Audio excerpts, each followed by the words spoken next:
Data এন্ট্রিতে বেনিয়ম, পড়ুয়াদেরকে দিয়ে data এন্ট্রির কাজ করানোর অভিযোগ। বিডিও অফিসের হল ঘরে বসে সেখানে ডেটা এন্ট্রির কাজ হচ্ছে এবং সেই কাজ করছে কারা? পড়ুয়ারা।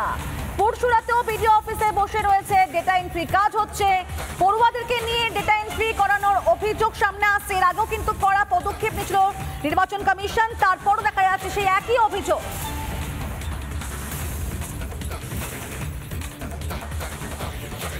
কলেজে ছাত্রছাত্রীরা এটা এন্ট্রি করছে, আপনার অফিসেই করছে স্যার। স্যার আপনার অফিসে করছে, আপনি কি বলবেন? না, আপনাদের বিএলও দিয়েছেন ওনাদিকে। স্যার কি বলবেন স্যার? স্যার আপনি চলে যাচ্ছেন কেন? বলার এই মুহূর্তে আমি যেটা বলছি, আমাদের বিএলওর কোনো ছেলে মেয়ে আসতে পারে, কিন্তু বাইরের কোনো না, এখানে কৃষ্ণেন্দু বাবু বলেছেন ওনাদিকে। কৃষ্ণেন্দু বাবু কি বলেছেন সেটা আমি জানি না। এবার ইনি আপনার কাছে আসতে বললেন। নিয়ে বলছি আমাদের যারা বিএলও আছে তাদের ছেলে মেয়েদের। ঠিক আছে, আপনি নামান, ওটা নামান, তারপর কথা বলুন।